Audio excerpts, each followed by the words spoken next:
Petrol prices in Nigeria have edged lower in recent days, and oil marketers say two major forces are behind the relief: a stronger Naira and increased local supply from domestic refineries. According to them, the combination of improved forex conditions and more product availability is helping ease landing costs and pushing pump prices down in several parts of the country. But while consumers welcome the drop, analysts also have their perspective in this conversation, and we're going to get into that in just a moment with Abdulmajeed, founder, CEO of Andersen Nigeria. Thank you for joining us this morning. Good morning. Thank you. Good morning. It's a pleasure to be here. Yes. And we're seeing some of these bold claims. When we talk about increased domestic supply, do we know how much petrol is actually hitting the market now compared to what was obtainable previously? Yeah.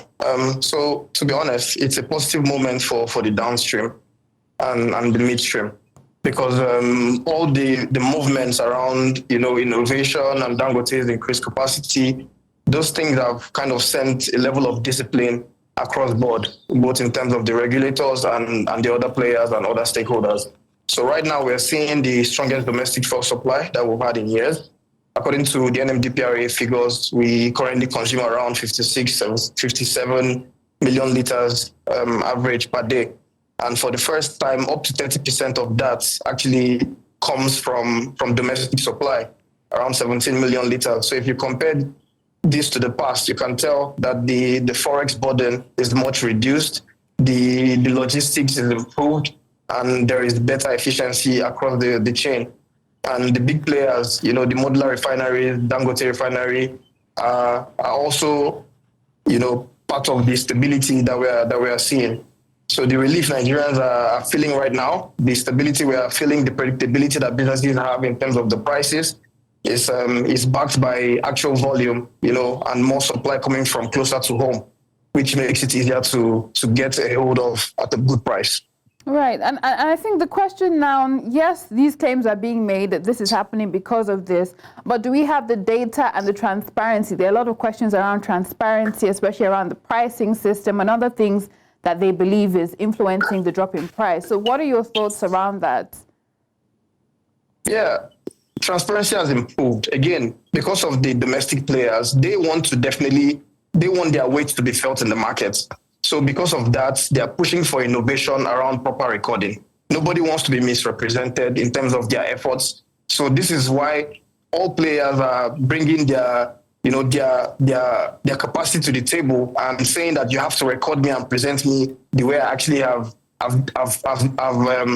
acted, or the way I have performed, pretty much. And that is what we're seeing. So there is more pressure on getting the numbers right and presenting the right figures for Nigerians to rely on, and other stakeholders that need that figure to make plans and decisions and predict what could happen to position properly. And it's also been mentioned that the exchange rate is helping to bring prices down. What kind of Naira movement are we really talking about here? So the Naira movement we're seeing, you may think is insignificant. There's been relative stability around 1440 to 1450 in terms of the exchange rate. And this 2-3-4% that you're seeing, and the consistency of that band is bringing about predictability, is easing the landing cost, and it translates directly to lower investment that is required to deliver, the products to Nigeria, and getting the products from the ports to where it will be used. That's for the import component now. And for the domestic component now, a lot of apart from the setting up of the main plant and the feedstock, everything after the petroleum product is produced and is ready in storage is mostly Naira components. So we are seeing that, the freight costs, insurance costs, and all those financing mechanisms are bringing about that stability, giving marketers, the ability to actually, improve their price presentation at the pumps. So improved supply and the Naira, aside from those two elements, are there other factors that you see quietly shaping pump prices that Nigerians should be aware of? Yeah, and it is true that there are other things. For example, the fact that CNG trucks were landing and they were going to be plenty and people might lose their jobs. This basically made everyone wake up and sit up to keep their jobs. And, the whole, rancor between, Dangote and his staff as well has shown that there is need for more discipline. There is need for efficiency. And this efficiency cuts across logistics, cuts across the local refinery running rates and their staff performances, cuts across improved security, reduced smuggling, reduced leakages. All those things is what's bringing about, a pump price that is comfortable. The marketers are comfortable keeping the price where we are seeing it today because there's easier management, there's better efficiency across the chain. And the supply chain has become a bit more efficient generally because everybody needs to keep their jobs. Yes. So he's basically put everybody on their heels. But we know that distribution, when it comes to pricing, can be different, can vary across regions, across states. So are we seeing these price drops across board in some states or in all states? Is everyone feeling the relief? So it's quite hard to say that because basically, if you're closer to where the petroleum product is, you definitely have better costs. So, people in coastal and high demand states like Lagos, Rivers, Ogun, they see the price adjustments first because of their proximity, because the products, can easily, be transported to them. But the guys and, the other, buyers, up north and the border states kind of lag a little bit to catch on with the improved pricing because of their proximity to where the stock is. So lower stock levels and smuggling pressures kind of tighten the supply that goes to those areas. People who want to supply products want to be sure that they can sell it quickly and get their money back instantly with little hassle. So because of that, they prioritize the areas that are closer to where there is all the infrastructures and the economic support that they need, to actually do business properly. But yes, prices are falling. It might lag in some areas, but it will always get to them just a bit longer than we're feeling it, in Lagos or Abuja, for example, or Rivers State. And how fast you feel it will depend on where you live, pretty much. But hopefully it touches everybody at the end of the day. We know that Dangote coming on stream really shook up the downstream sector. Independent marketers, especially, they had, their perspectives. How are they reacting to these, price reductions? Are they also lowering their prices too? Or is this just a shift mainly for the bigger players? Yeah, definitely the bigger players can absorb costs more and they are in the game to compete and outlive themselves. So bigger players react first, independent marketers follow when their costs improve as well. So major marketers and refiners with direct access to supply can actually say, I have economies of scale, I can control my price much better than other, smaller 8-man marketers who, are kind of struggling a bit more with their working capital. Some of them would take a bit longer to respond or will not be able to respond to that same price range that the big players would be able to present, for example. So the shift that we're seeing will start from the top and then gradually filter down to the smaller marketers, people with fewer petrol station fleets who cannot achieve the greatest economies of scale by buying directly. And I think back to the issue of data, right?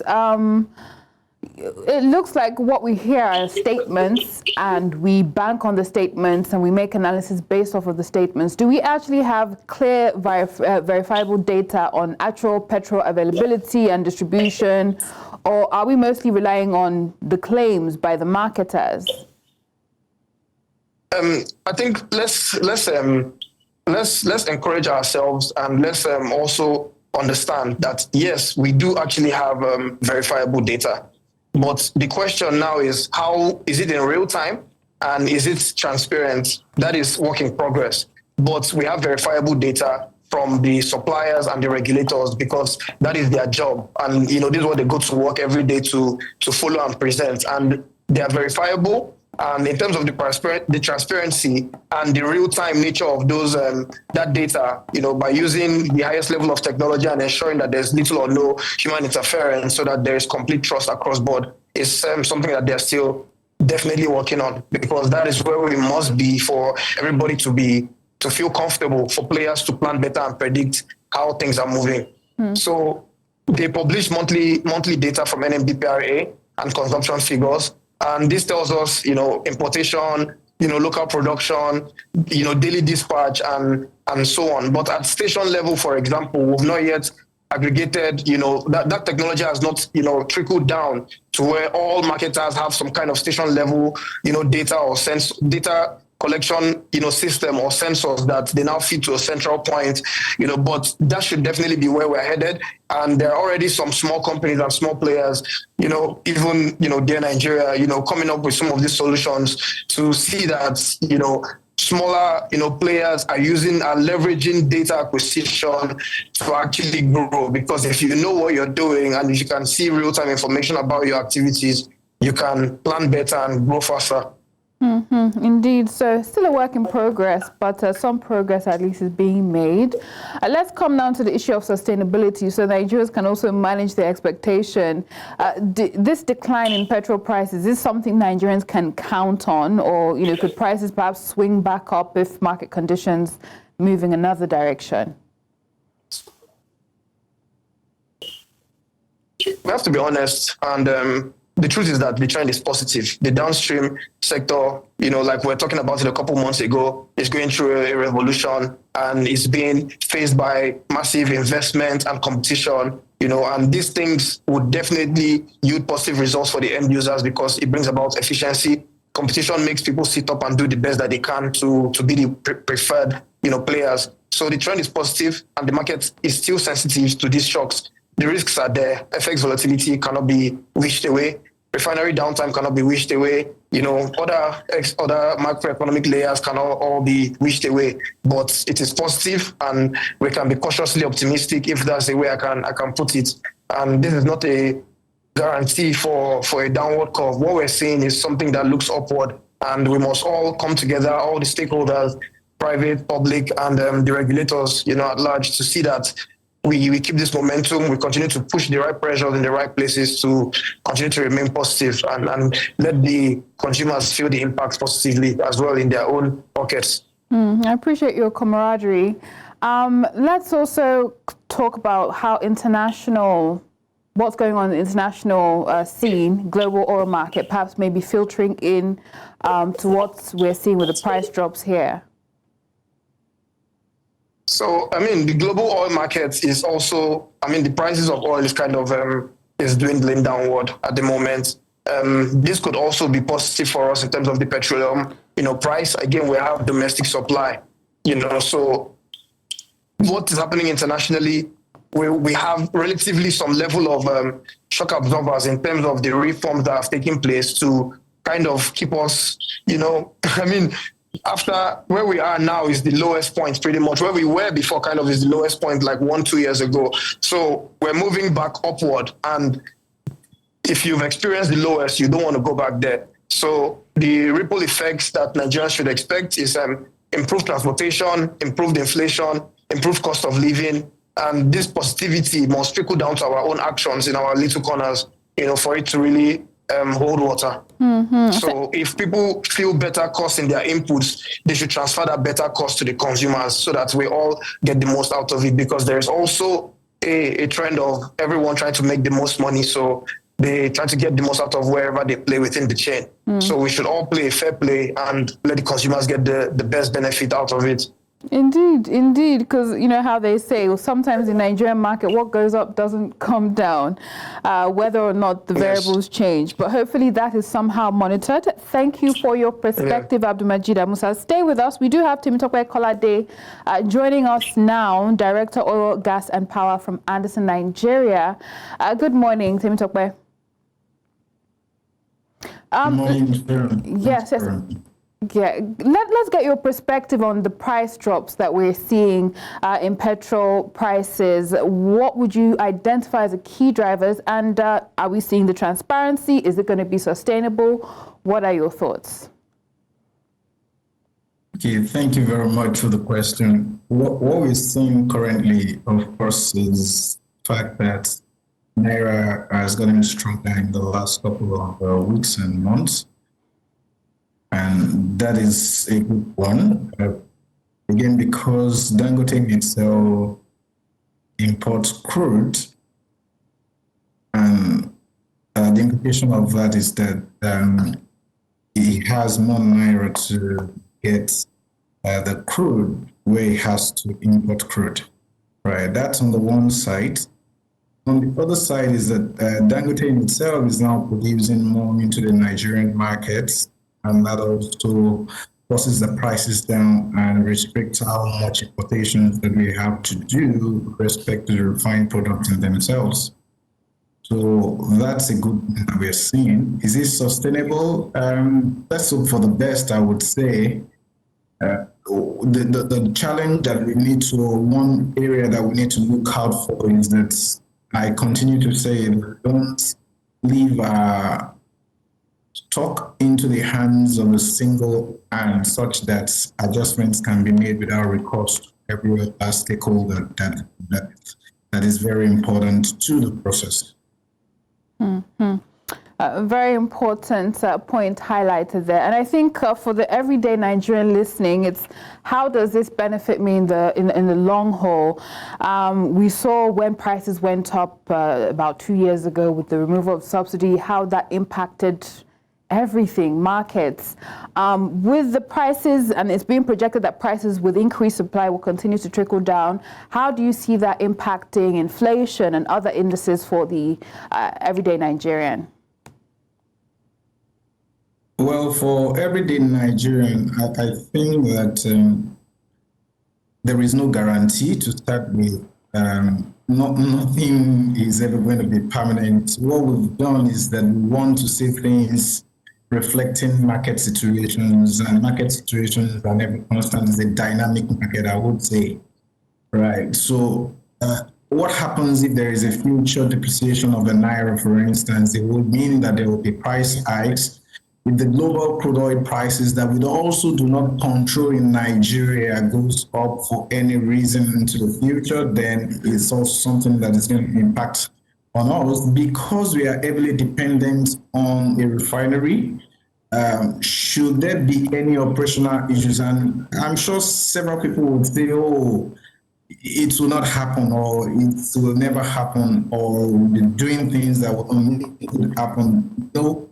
Things just happen sometimes that we do not necessarily prepare for. And so there could be some issues that will even linger into further supply chain issues down the line. So what's the implication for inflation and cost of living? Of course, because transport fares is getting its cost from falling, right?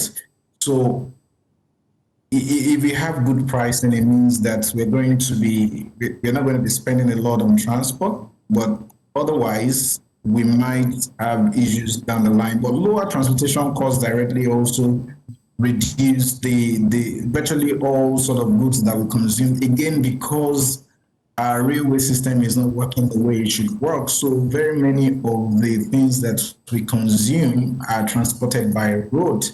And we use this PMS powered vehicles to do that. So I think it's a good one. And then cost of living also, knowing that the purchasing power will be better, there will be better disposable income for Nigerians, for everyday Nigerians. I think it's something that is really welcome. And finally, we know that even with the decrease, petrol in Nigeria is still 55% cheaper than our neighboring countries. What does this mean for smuggling, right? Because we're still projecting further price drops. So how do we begin to address the issues of increased smuggling or more black market activity? Okay, thank you very much. And indeed, when we talk about being cheaper, I think that experientially I have seen that in neighboring countries that Nigeria seems to get the better rates for PMS. But we also need to concern ourselves with the fact that we are blessed, we're a rich country. We are also blessed with population, and that should count for something in terms of personal scale of the economies, right? And what that also means is that there is then that potential for arbitrage across the border. 55% lower, it may not cut across board, so that number may need to be verified again because it also depends what the source is. But like you said, there is that probability of illicit diversion of the subsidized product or reduced product. But one thing that we've also heard from the Dangote refineries group is that they also are supplying some of these countries that we're talking about. And what that means is that if they supply these countries, there is also that competition from getting from the official market in those countries or getting through the illicit market, which of course would be more expensive. More importantly is that in every part of the world, you will always find that countries share borders with another, and there will be the potential for that. So the way we manage our borders is very important. So, of course, the Nigerian Customs Service has a lot to do in terms of providing a long-term solution. Right. The idea would not be to increase the price in Nigeria, but to ensure that indeed we are monitoring our borders and it's serving our purpose as a country. Hopefully we see just that being done. I'm coming back to Abdulmajeed, and as we tie things together, let's get the regulatory angle. Are there any moves from government agencies that will ensure transparency or stabilize prices moving forward from a regulatory standpoint? Regulatory angle, what can be done to ensure from the government standpoint and the agency to ensure transparency and stable prices going forward?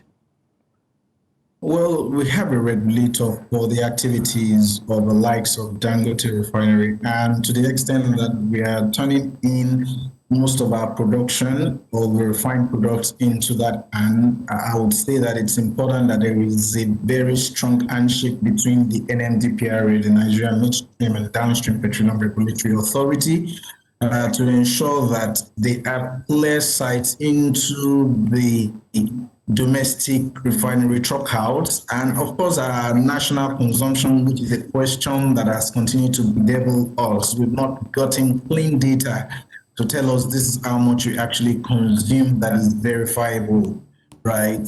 And that's, I think, needs to be done. So NMDPRA needs to play that role of market oversight to ensure that, of course, quality standard is also what we are having in the market, not just from Dangote refinery, but from those who still import into the country, right? And what do we have distribution as well in terms of the transparency in the pricing templates that is being used? There's been question as to how Dangote, for instance, comes about its pricing, and some other people would ask those who also import, how do they come about their pricing, the landing cost, the freight cost, and every other thing, and of course transporting to the interland and all of that. And I think that the regulators have to play a very strong role in ensuring that in all of these, Nigerians are not the worst of it.